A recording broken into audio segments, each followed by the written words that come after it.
The storm came through the city like a freight train, low and heavy and relentless, turning the hospital windows into black mirrors. Rain tapped against the glass in steady, impatient beats. In the intensive care unit, the fluorescent lights hummed and a tangle of tubes traced the slow geography of a sleeping life. Monitors breathed soft green numbers, and a distant elevator ding was swallowed by the building. Aiden Lee kept his hands steady where light and plastic and paper met. A gauze pad, a pair of scissors, the tight, stubborn knot of an old dressing. He had been told to wait. "Tomorrow," Margaret had said that afternoon, folding her arms in the doorway like a judge. "The protocol is clear. We don't interfere with scheduled rounds. She needs the neuro team present for any change." Aiden had heard the word protocol like a litany, had seen it pasted on laminated boards and recited like scripture. He believed in protocol. He believed in evidence and order. But he believed in the pulse, too. The small, impossible things that told you whether a patient was still worth fighting for. Olivia Nyan had been in this half-world for months, consciousness a rumor, the long, flat line of possibility turned into a routine. He snipped the tape. The scissors clicked. Air touched old gauze, and the smell of antiseptic rose like a promise and a lie. For hours he had watched the monitor numbers. Tonight, the rhythm in his chest began to answer the beeping with its own urgency. The dressing came away in a slow shrug, and the skin beneath looked paler than the paper labels that called her Patient 14B. A faint tremor ran along the arm, as if the limb remembered how to hold itself. Aiden's gloved fingers brushed the pulse lacing the wrist. He adjusted the IV, checked the line, smoothed the tube. Everything procedural, nothing miraculous. Then the monitor blinked. A delta spike, small, nothing definitive, then a tremulous plateau. Not enough to shout about, but enough to make Aiden's throat constrict with a dangerous, private hope.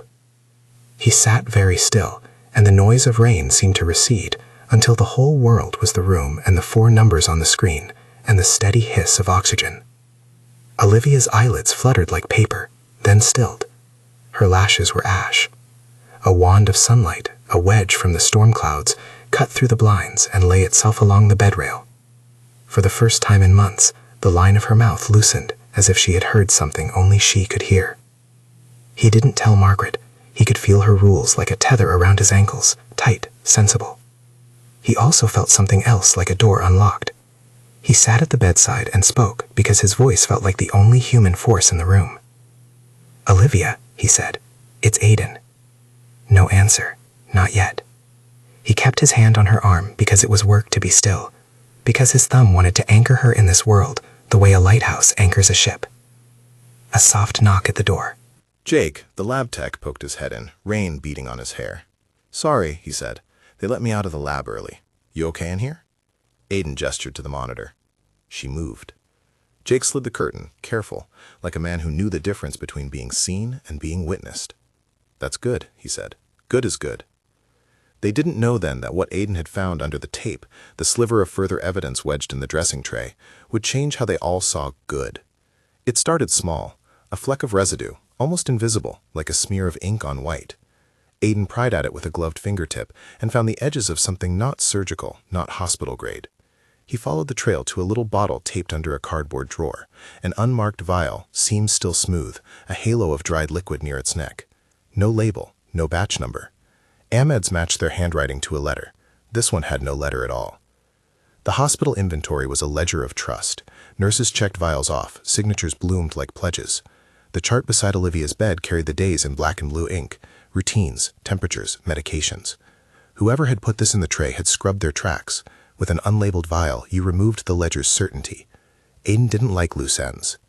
He brought the vial to Jake, whose lab smelled of bleach and coffee and the patient calm of someone used to examining things under light until they told the truth. Jake set it on the bench, adjusted his glasses, and ran a finger along the glass like a detective reading an old rope. "Looks like a sedative," Jake said, careful as a man who doesn't want to make promises on certainty. He pipetted, he spun instruments, and the centrifuge hummed like a small planet. The lab report returned a word light and sharp. Benzodiazepine derivative, low concentration. Something that could, in slow repeated doses, suppress cognitive function and deepen sedation. It wasn't the kind of drug you used for acute ventilation. It fit the pattern of keeping someone from waking without causing immediate, obvious harm. Someone tried to keep her down, Aiden said. Someone succeeded, Jake corrected, or at least delayed her. Aiden slept with the image of the vial on his mind. Sleep was a thin, unconvincing thing. Storm noises anchored his restless dreams like heavy hands. He came back in the morning and the monitor had the flat, practiced calm of people who belonged to machines. Margaret gave him the look of one who has seen the bend of young doctors into recklessness and knows how to nurse the wound without saying, "I told you so." "Show me everything," Margaret said. "You have to have chain of custody, Aiden. If you took that vial out of inventory without paperwork, we could be in trouble. You know policy." He did. He also knew what it looked like to stand on the wrong side of a system while the person you believed in, Olivia, stayed buried in neutral. He thought of the spike the night before. He thought of how her mouth had softened at a little pocket of sunlight. There are rules to follow, and there are rules to break, and the difference was sometimes a heartbeat. He asked Jake to copy the assay, to seal the bottle again, to put it into evidence and annotate with the exact time and place he found it. They walked a line between compliance and guilt. Aiden did not sleep again. He started auditing footage.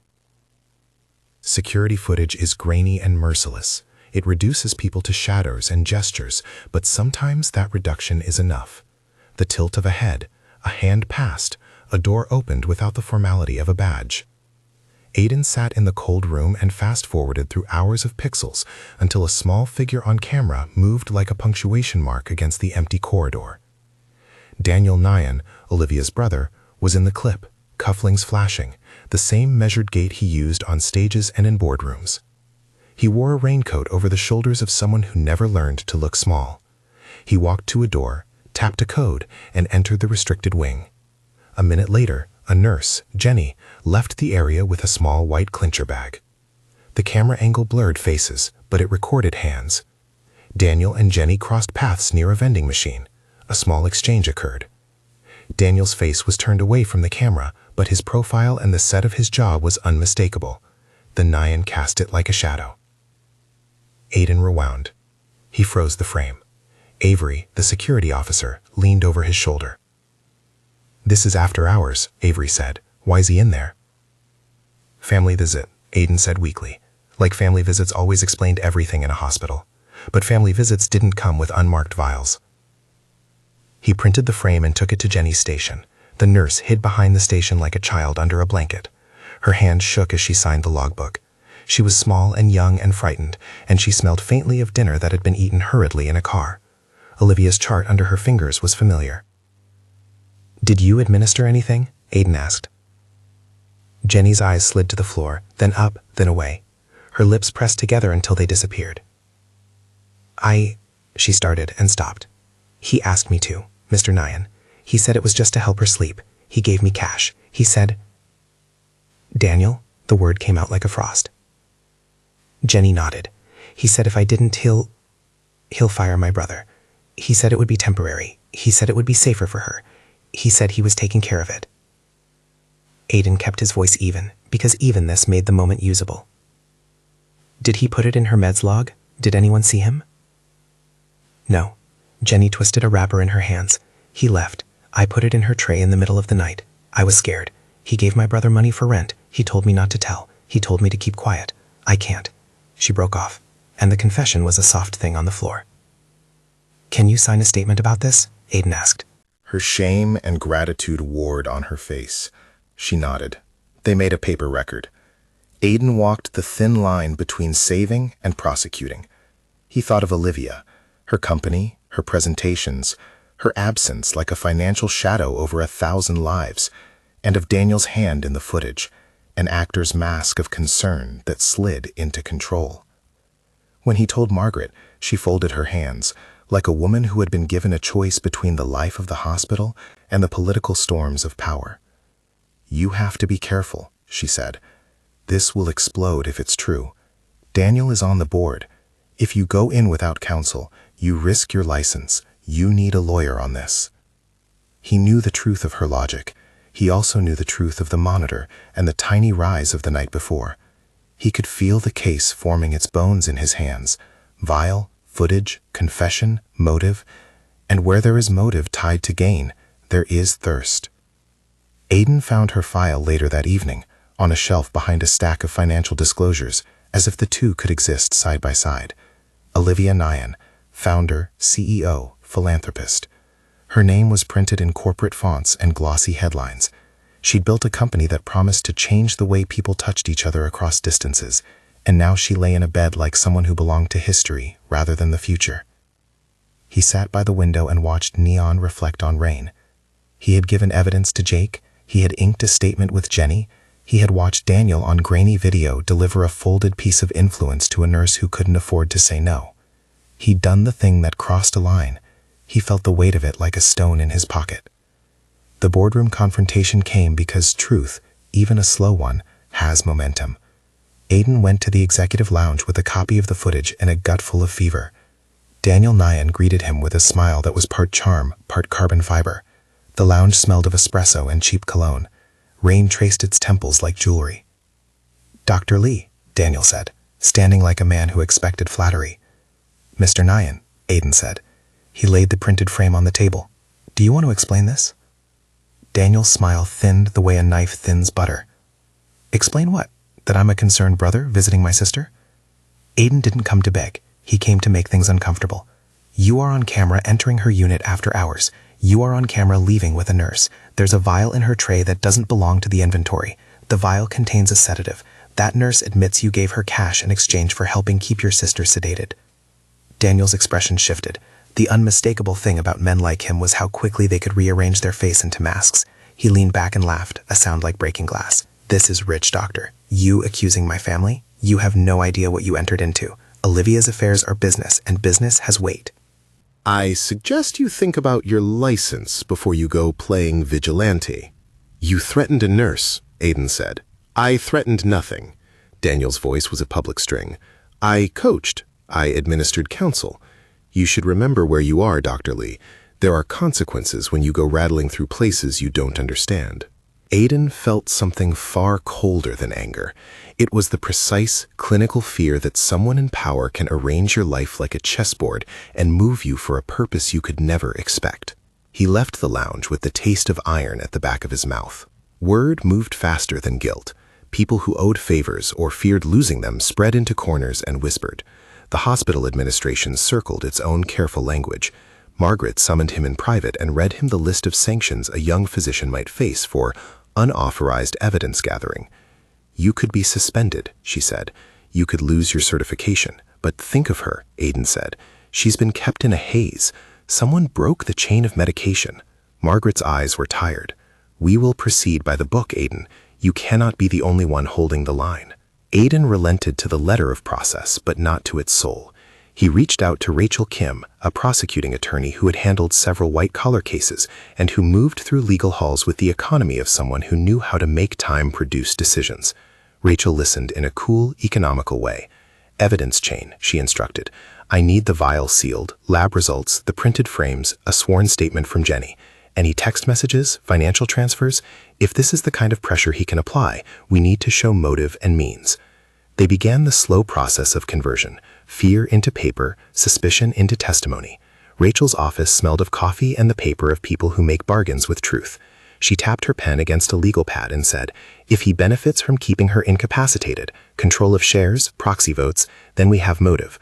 But we need to prove the hand. Mr. Nyan is smart. He will have covered his tracks. We have to be smarter. Aiden watched the machinery of justice with an uneasy respect. The law wasn't a sword you brandished with righteous hands.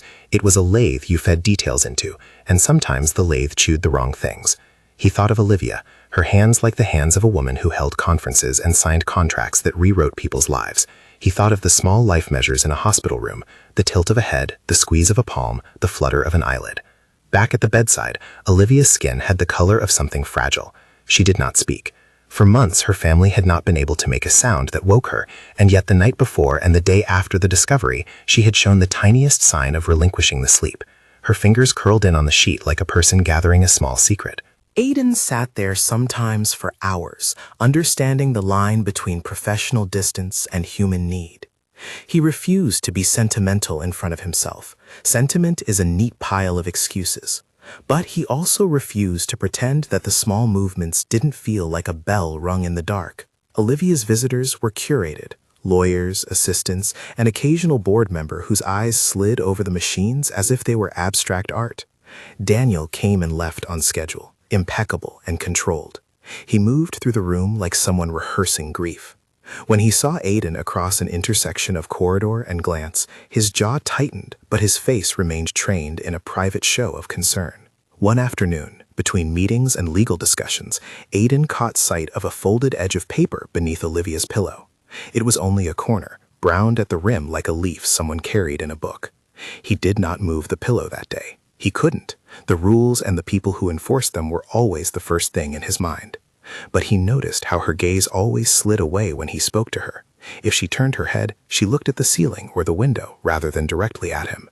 It was a soft avoidance, not the outrage of an enemy, but the hush of someone trying not to collapse. Later, when he had time alone and a custody form and the legal power to do the proper thing, he slid the pillow aside and found the photograph. It was small and faded, the edges soft with age. Aiden didn't keep many pictures. Doctors hung certificates and continuing education credits on walls. Photographs were souvenirs left behind by interns. He traced the image with a fingertip on its margin. The photo showed two figures in the sort of light that looks like memory. A courtyard bathed in late afternoon, a clinic table, a young boy sitting with a plastered knee, face crooked with pain. A girl crouched beside him with a bandage in her hands. She smiled then, an honest, slight smile that did not belong to the woman in headlines. There was the ghost of a hand on his shoulder. He knew that hand. He turned the photograph and met his own past on glossy paper. The boy in the photo had the same slant to his jaw as Aiden did, the same unclaimed sort of hope. He had been raised across town from a small clinic, the sort of place that closed by 3 and ran on an honor system and jars of spare change. The boy's name was the one Aiden had heard all his life in family anecdotes, his little brother, someone who had one afternoon fallen off a bike and been patched up by strangers with good hands and no name. Aiden's breath stalled. He had never told anyone about the plastered knee. He had never told Olivia either. How could he have? The photo landed him with the sudden force of a past he hadn't known he carried in his pocket. It was an echo of a kindness he had once been given, returned to the world in a small teenage smile. He slid the photo back into the fold and set the pillow straight. He did not tell anyone. Jenny's confession burned at the edges of his days, and so did the old photograph, like an ember he couldn't quite set down. He thought about this private, quiet exchange of 2 lives years ago, how small acts of tenderness ripple, and he thought, maybe that's why she didn't meet his eyes. Maybe she saw in him a history she had kept folded, a debt she could not speak of. Or maybe it was guilt, or shame, or gratitude mixed with something like fear. He didn't know. He only knew that for months she had chosen every other place to look but him. He began to think of the world as a place where people intersected and left traces.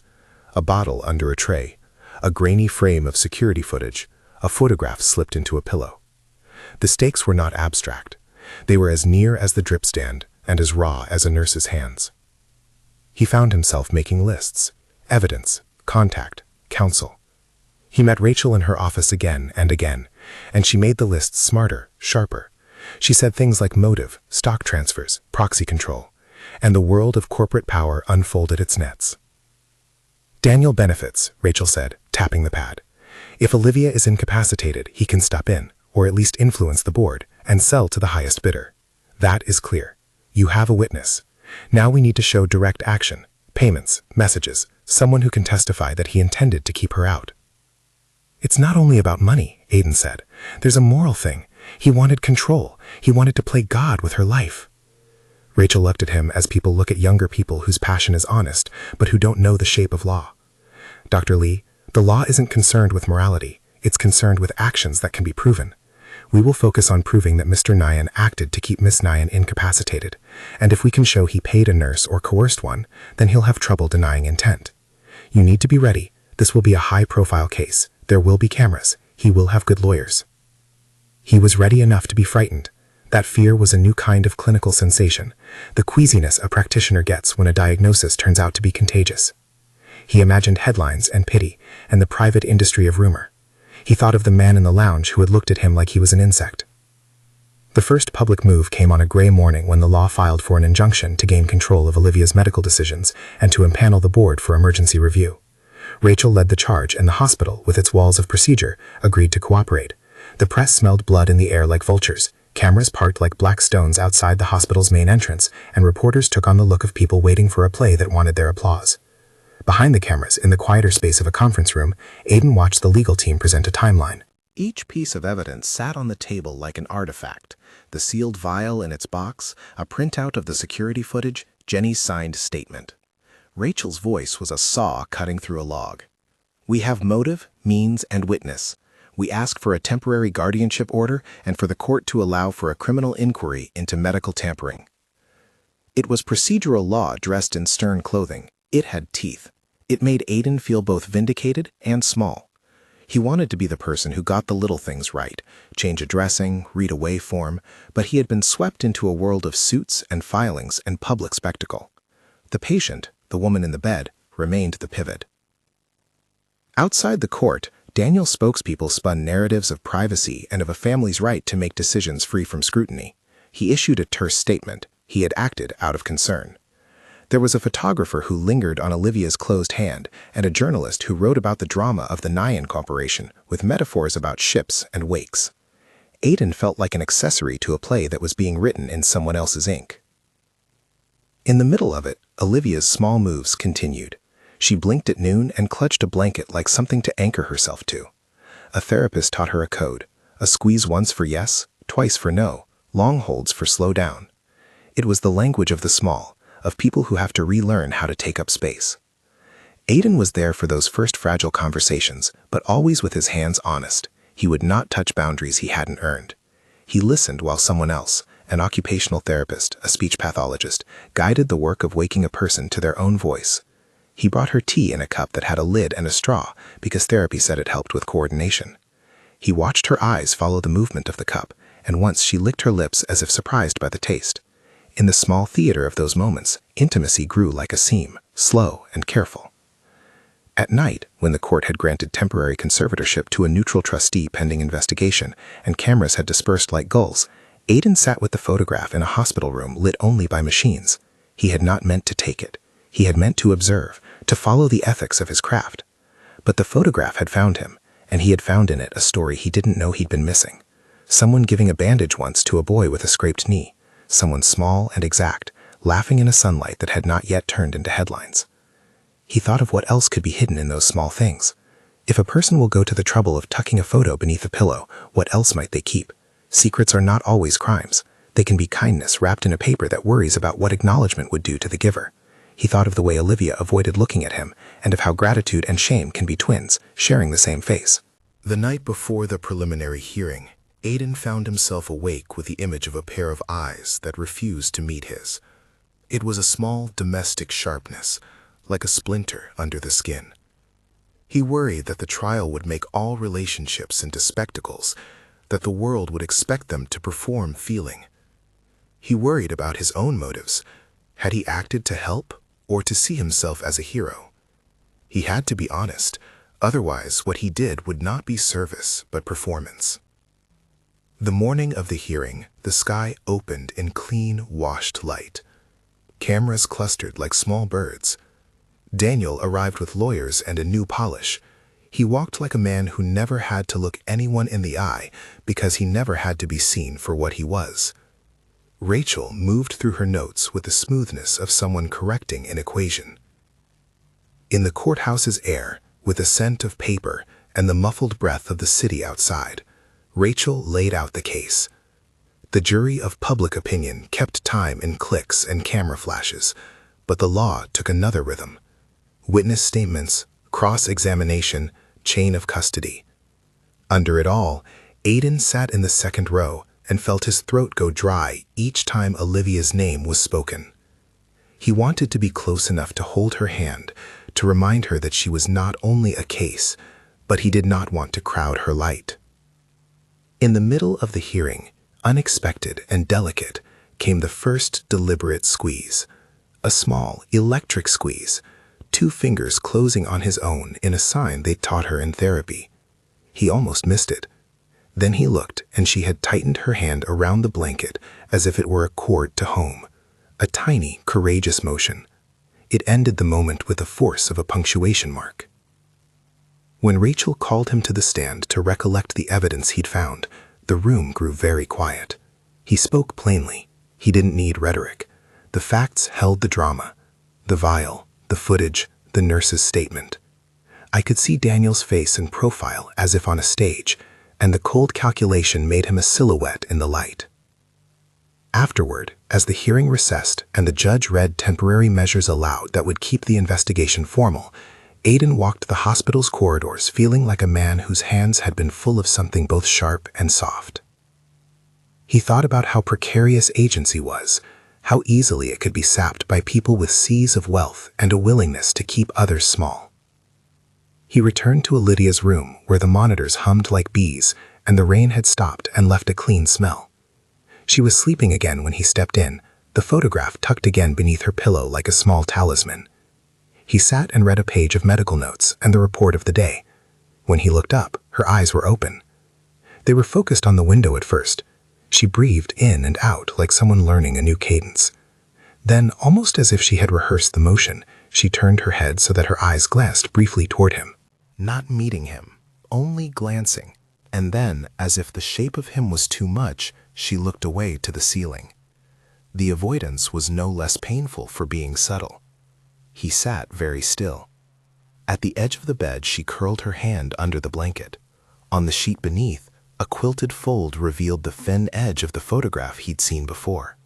He left it untouched. He didn't want to be the man who rifled through a life to satisfy a hunger for answers. He wanted to respect the fact that this woman had kept something private, perhaps because it mattered. She made a sound that was almost a word, and then a longer breath. He leaned forward, not to touch, but to be a presence. "Olivia," he said softly. "Hi, it's Aiden." Her eyes flitted toward him, then to the photograph, and he watched the color of her skin change, not with fever, but with something like memory. For a second, just a second, her pupils widened and fixed on the photograph. Then she closed her eyes again, as if she had swallowed a thing she had no words for. His heart tightened in an orchestra of feeling, apprehension, fear, and an odd, merciless tenderness. He stayed with her as the room moved around him like a slow carousel of people doing their jobs. He had started this because of a dressing, because of a spike on a monitor. He was here now because of everything else. If the law would make a theater of their lives, he resolved to be the one who kept the center of the stage honest. He had started a chain of events that had turned a hospital into a courtroom and a photograph into a question. Outside the window, the city was clearing. The storm had taken the hot scent of pressure away and left a washed street. He had no guarantee that truth would bend toward justice, any more than he had a guarantee that Olivia would open her eyes and choose him as a person. But in the small, quiet world of the hospital, and the thin photograph that had latched itself to his thoughts, there was a movement forward. He left the room with a promise in his bones, to follow the paper trail, to protect the nurse who had confessed, to bring legal counsel what they needed, to honor the life that was reasserting its hold. He had crossed a line and might pay the price, but the line had been drawn to protect people, and sometimes protecting people required bruising the edges of the rules. Down the corridor, his phone buzzed with Rachel's note. "Files uploaded. Preliminary hearing scheduled. Keep her safe, Aiden." He thumbed a short reply, on it, and turned the corner, the photograph heavy in his pocket as if it had weight. In the elevator, he replayed the grainy footage, and Jenny's shaking hands, and Daniel's patterned smile. He thought of the small photograph and the way its edges had softened with handling. I understood now why someone would tuck it away like contraband. Memory is dangerous when it demands recognition.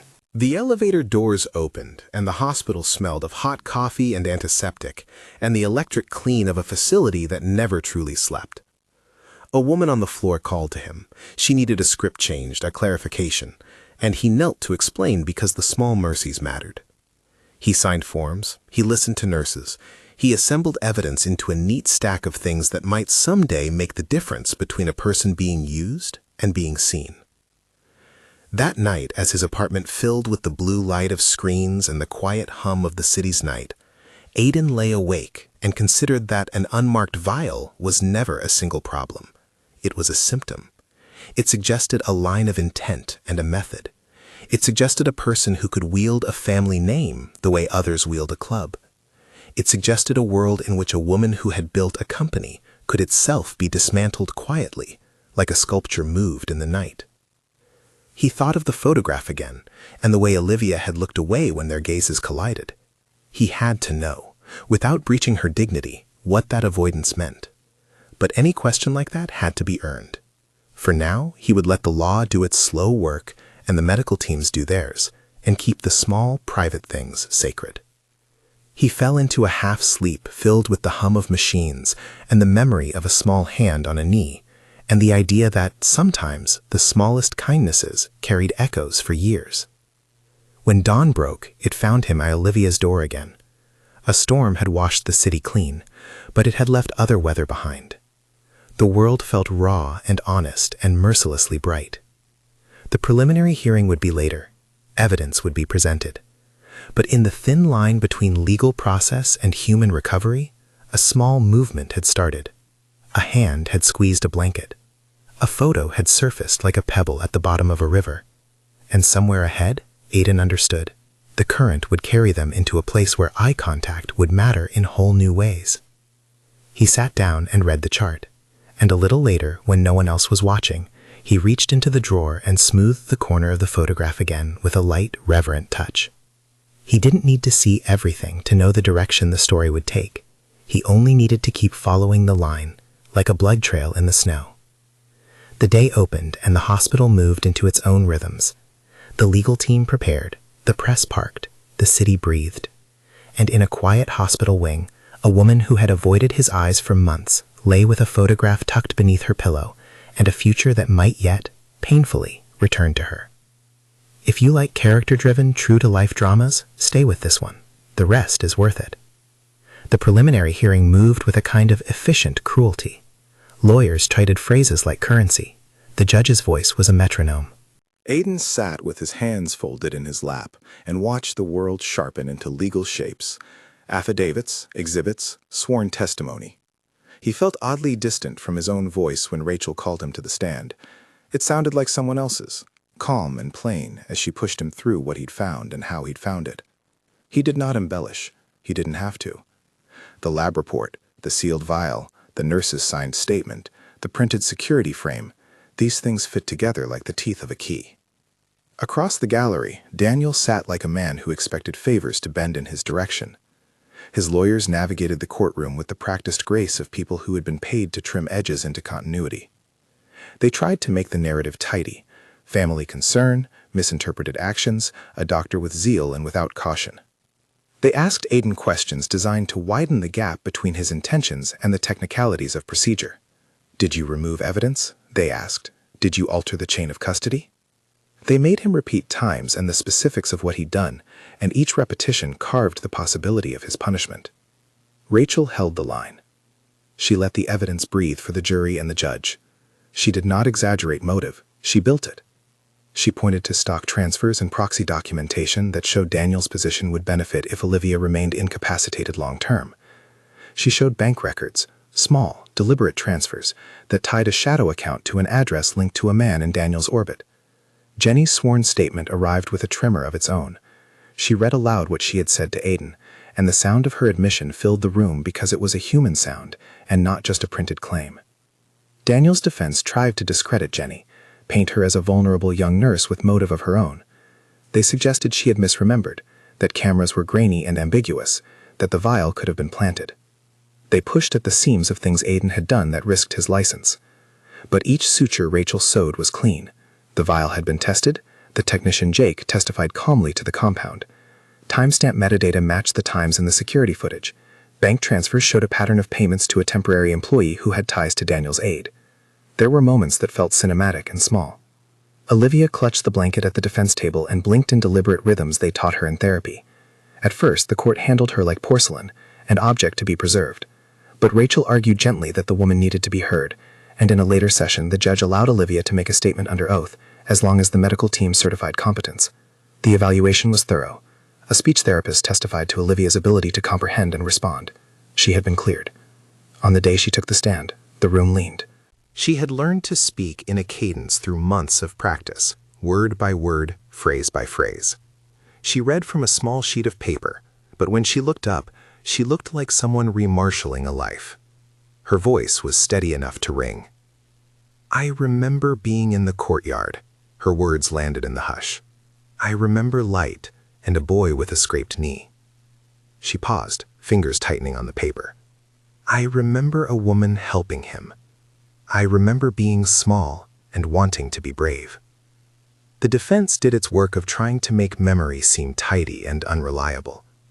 Daniel's lawyers asked whether she might be mistaken, whether the memory could be a conflation of images, whether time had made her certain things into stories.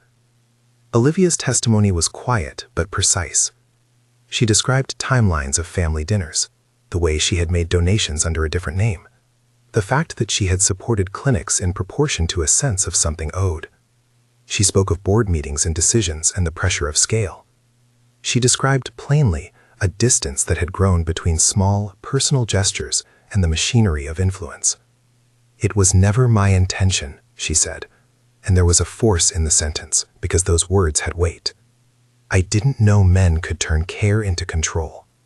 I didn't know what would happen if someone decided to make a life into an instrument." What she said cut more than the legal arguments. It showed the jury a woman who had been present at multiple times in life and yet not omnipotent. It diminished Daniel in a way no argument could. She had been a person who had once offered bandages and had later presided over systems she couldn't steer single-handedly. That contradiction undercut the defense's attempt to make her testimony seem fabricated. She had not been attempting to conspire against the very life she had built. The courtroom drama closed in a way that felt inevitable. The judge issued a temporary restraining order that limited Daniel's access to company accounts and to Olivia herself pending criminal inquiry. The court authorized a formal criminal investigation into medical tampering. The press called it a watershed moment. Daniel's public posture stiffened into outrage and then into a legal face designed to make outrage seem reasonable. For a week, the hospital lived under a white noise of attention. Cameras bracketed entrances. Reporters took interminable notes. Aiden felt the hard stare of public curiosity, sometimes hostile, sometimes curious, sometimes sympathetic. He received threats by phone and anonymous emails. He watched the hospital's human resources teams circle like careful predators, cataloging his breach of protocol the way a museum would catalog an unauthorized case of art. He slept badly. His dreams threaded themselves from vials to the photograph to Olivia's small squeezes of the blanket. The work of law moved at a predictably slow pace. The curatorial work of recovery moved at a different clock. Therapy appointments proliferated. Olivia's wins were small but clean. Consistent sentences, a hand that could feed herself, the use of a spoon with minimal spillage. Each triumph was a scene of intimacy stitched into the fabric of ordinary days. Then the indictment came. Daniel Nyan was charged with conspiracy to tamper with medical treatment and with coercion of hospital staff. The prosecutor's office had built a case on motive, clear and methodical. The press framed it as a fall from grace, the arc of boardroom power collapsing into criminal allegation. Custody battles for corporate control ensued. The trial that would follow was not only about Olivia's body, but about the company she had founded and the trust it carried. On the morning the jury returned a guilty verdict for Daniel on the counts related to coercing a nurse and tampering with patient care, the courtroom exhaled. Aiden stood in the back and let the verdict wash over him in practical terms, a legal closure for a pattern of abuse. But he also felt exposed. The rear guard of his life, credentials, future prospects, had been risked in pursuit of a truth. That truth had been validated. The cost remained to be counted.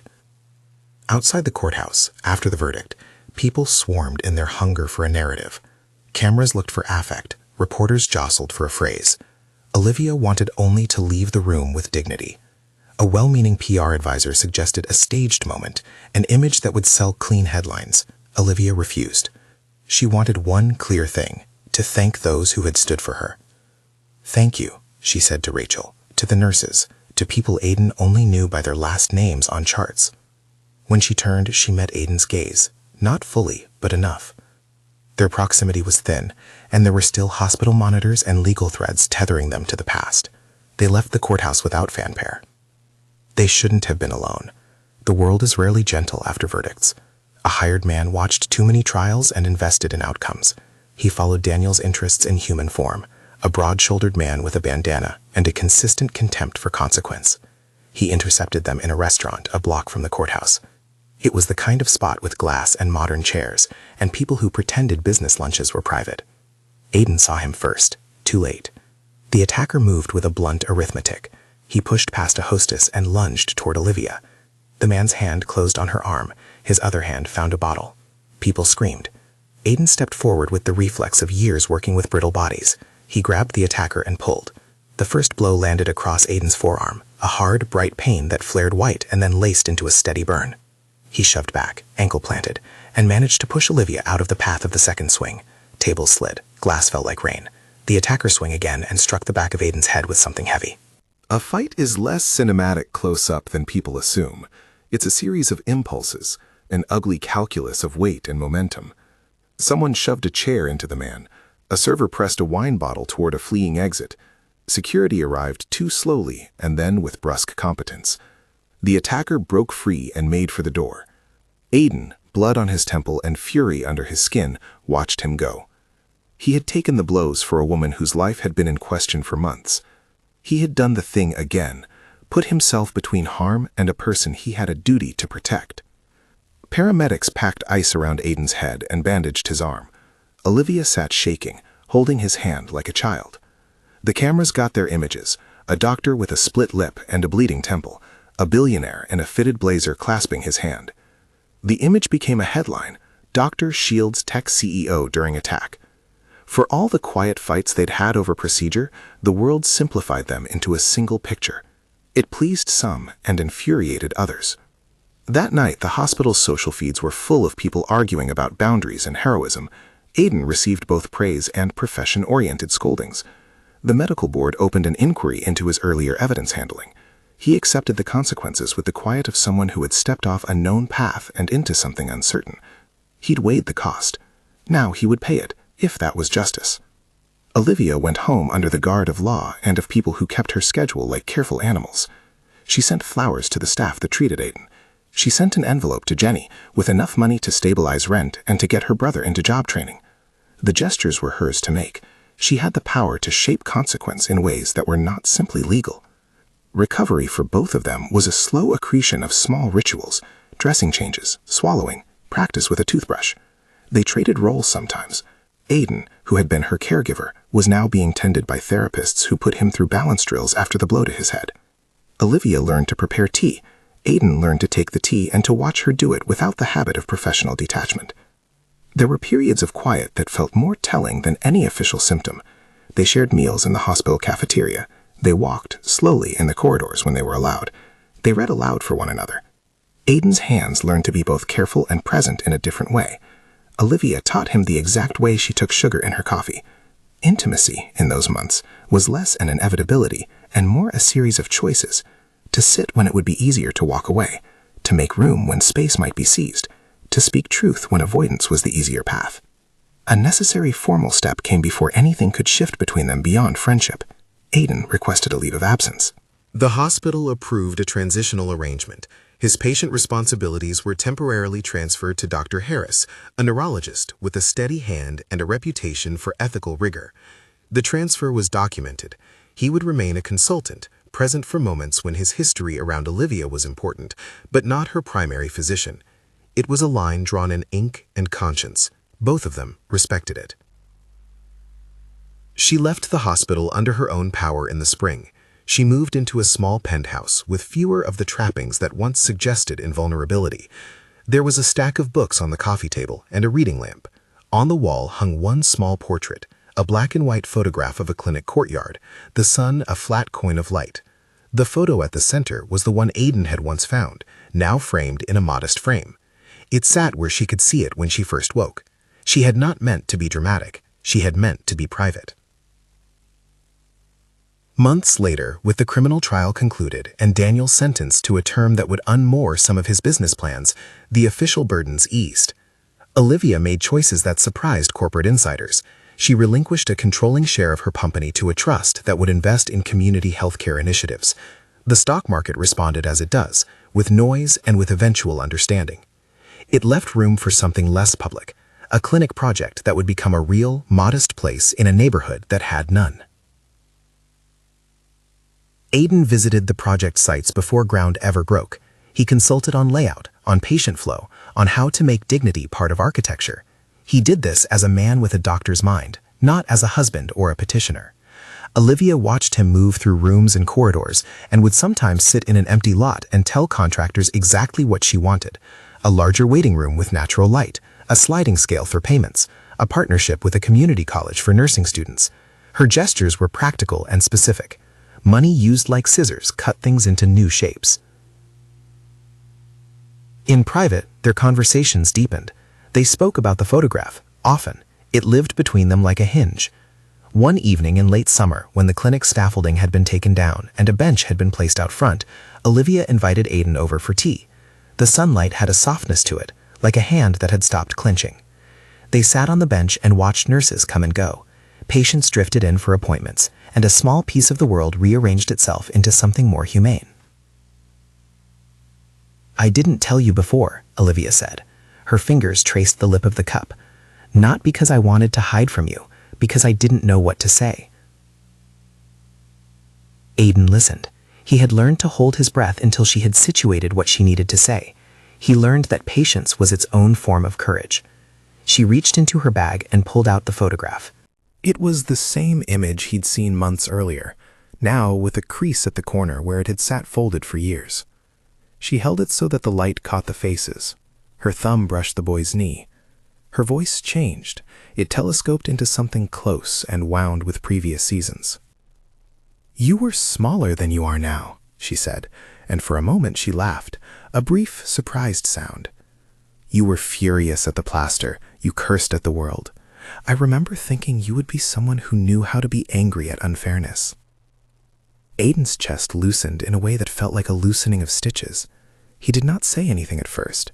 He was not yet sure where this path would lead. He had learned not to assume. "Why didn't you ever tell me?" he asked finally.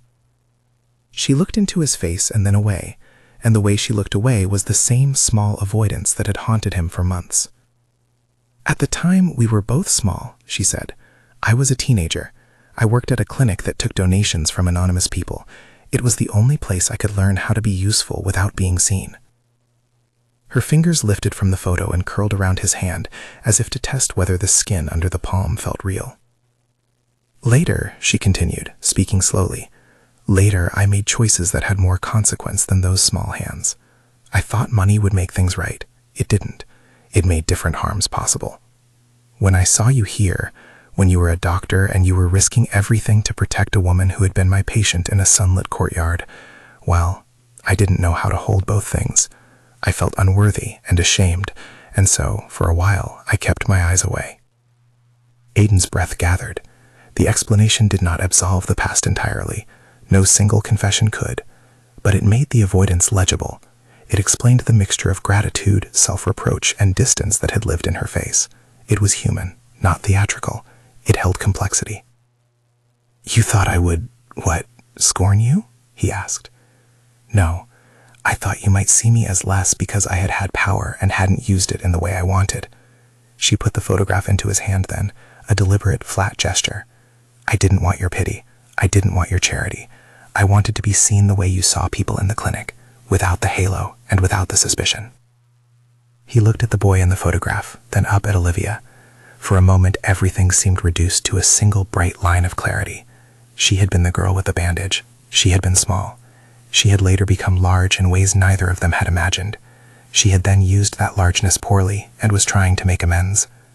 Aiden felt something in him shift that was not only compassion, but also a distinct tenderness, an affection built on the quiet duty they'd shared. They did not rush from that bench into vows or declarations. They stitched their relationship together over months of ordinary fidelity. He was careful to be ethical. He had left his clinical role as primary caregiver. He visited not as a doctor with authority, but as a man with history. When they grew closer, they did it with consent anchored to full autonomy. Friends, colleagues, then partners. The hospital closed its inquiry into Aiden's earlier methods with a public admonishment, but no suspension. A compromise that suggested the medical institution recognized the moral weight of his choice, even as it insisted on procedure.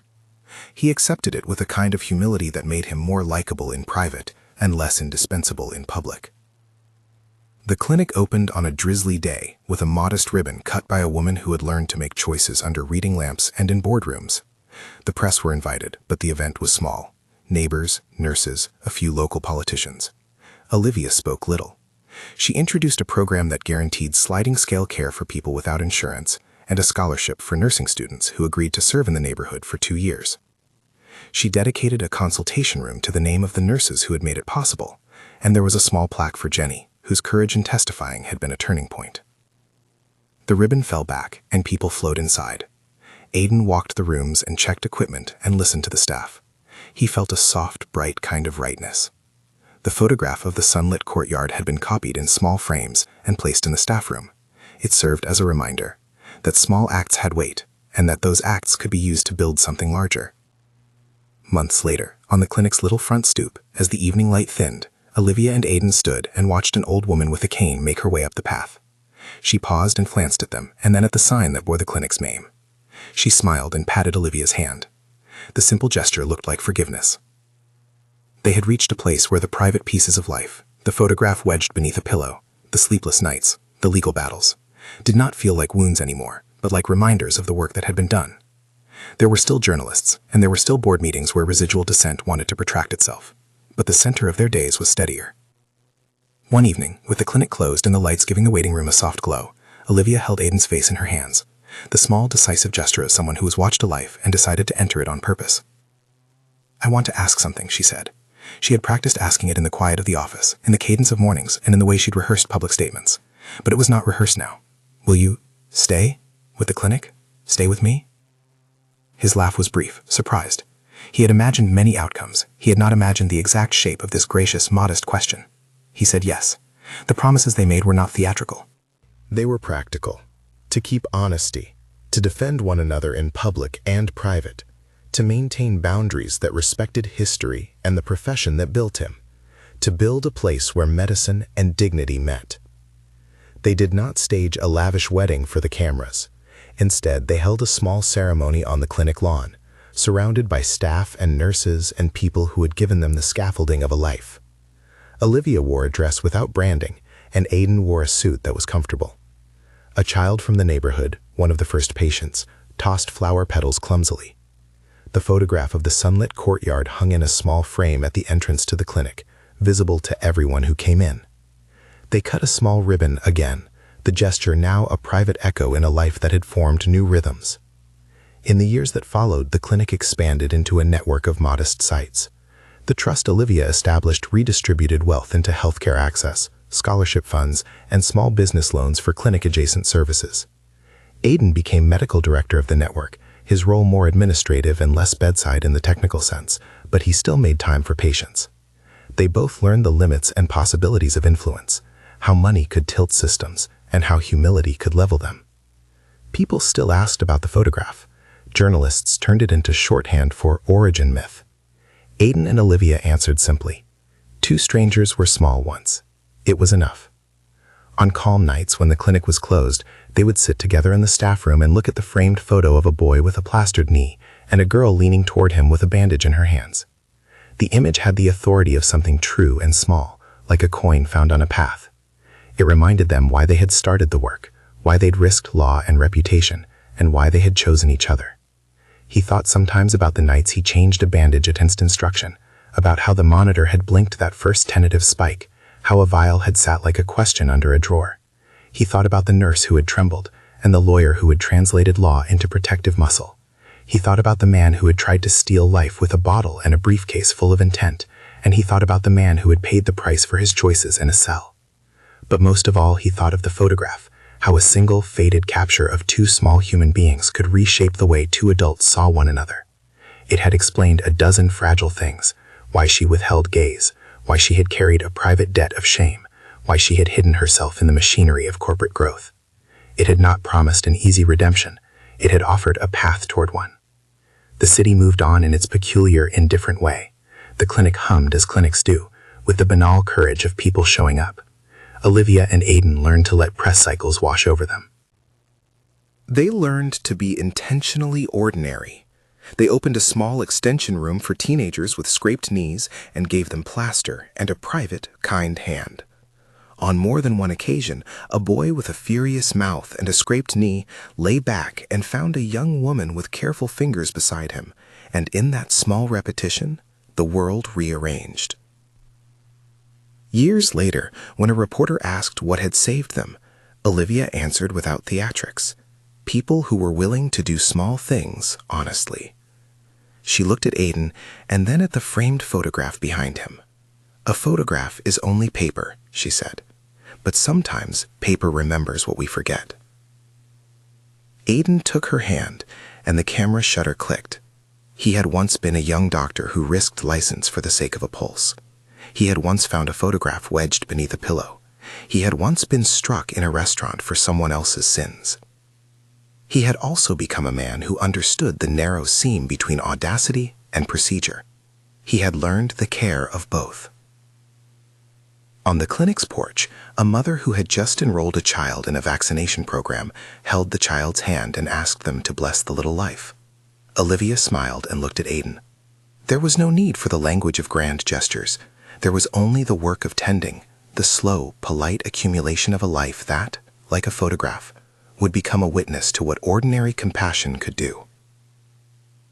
If you want more stories that dig into how small choices become histories, subscribe and keep watching. There are always more ordinary miracles waiting in the corners where people show up for each other.